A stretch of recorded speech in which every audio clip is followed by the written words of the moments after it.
अंतर्राष्ट्रीय कूटनीति में ये कई बार यानी इंटरनेशनल रिलेशंस में ये आम है कि जो दो देशों के संबंध ऊपर यानी सामने से दिखाई दे रहे हो, बैक एंड में वैसा बिल्कुल ना हो। क्योंकि आज की डेट में दुनिया में 195 यानी 195 देश हैं जिनका आपस में कोई ना कोई विवाद तो जरूर है। ऐसे में कूटनीतिक दृष्टिकोण से देखा जाए तो सरकारों को बेहद दूरदर्शी सोच के साथ फैसले लेने पड़ते हैं। यहाँ पर सभी देशों को मुट्ठी में रखना पड़ता है, क्योंकि कौन से देश का क्या महत्व है और वो कब किस काम आ जाए ये तो कोई नहीं कह सकता है। अब ठीक ऐसा ही भारतीय सरकार ने इजराइल के मसले में भी किया। ओपनली सबके सामने बेशक इजराइल को समर्थन नहीं दिया, लेकिन बैकडोर डिप्लोमेसी दोनों देशों के बीच लगातार चल रही थी, जो कि इजराइल की deputy envoy to India Ronny Yedidia Clein ने एक इंटरव्यू में भी क्लियर कर दिया था और कहा था कि भारत को हमारे एक्शंस की पूरी अंडरस्टैंडिंग थी। अब ठीक उसी तरह सऊदी अरब और बाकी के अरब देशों के साथ भी है। कुछ समय पहले जब सऊदी अरब की अगुवाई में ओपेक देशों ने क्रूड ऑयल के प्राइसेस कम करने से मना कर दिया था, जिसके बाद सऊदी अरब से खरीदे जाने वाले क्रूड ऑयल में भारत ने 42 यानी 42% की भारी कटौती कर दी थी।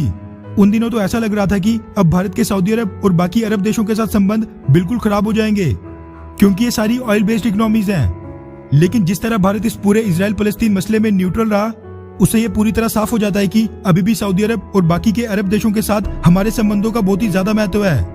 वहीं सऊदी अरब की बात करें तो बेशक उसने क्रूड ऑयल के प्राइसेस कम करने से मना कर दिया, लेकिन वहां से भी उसकी तरफ से भी भारत के लिए बहुत ही खास जेस्चर्स देखने को मिल रहे हैं। आपको शायद याद होगा कि पिछले महीने जब भारत में सेकंड वेव के दौरान मेडिकल ग्रेड ऑक्सीजन की भारी किल्लत चल रही थी, जिसके कारण लाखों लोग मारे गए थे, तब सऊदी अरब ने भारत को 80 metric ton medical grade oxygen मदद के तौर पर भेजी थी, जिसको सऊदी अरब से भारत तक अडानी ग्रुप ने ट्रांसपोर्ट किया था। इसके बाद अब सऊदी अरब ने एक बार फिर इसी तरह की मदद दोबारा से भेजने का मन बनाया है। दरअसल the economic times, business standard और कई मीडिया हाउसेस के हवाले से मीडिया रिपोर्ट सामने निकल कर आ रही है कि सऊदी अरब भारत को लिक्विड ऑक्सीजन के 3 और कंटेनर्स भेज रहा है, जिनमें 60 metric ton medical grade liquid oxygen होगी।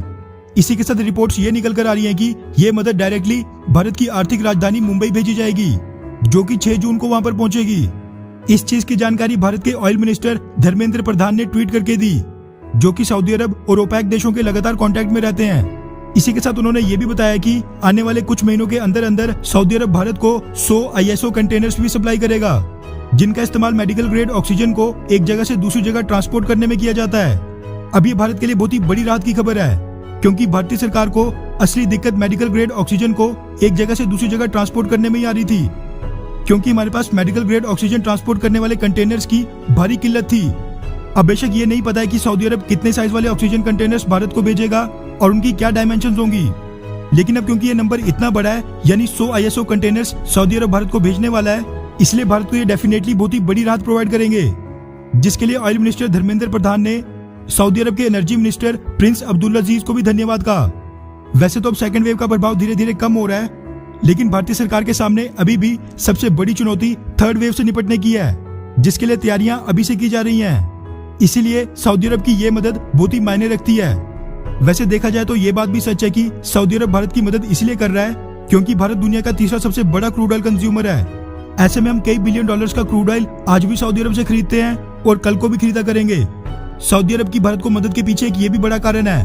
खैर, वैसे सऊदी अरब की इस मदद के बारे में आपकी क्या राय है, नीचे कमेंट करके जरूर बताएं। अच्छा सुनो, चैनल को सब्सक्राइब करो, उसके बाद घंटी बजा देना ताकि अगली वीडियो आपसे मिस ना हो पाए। Thank you.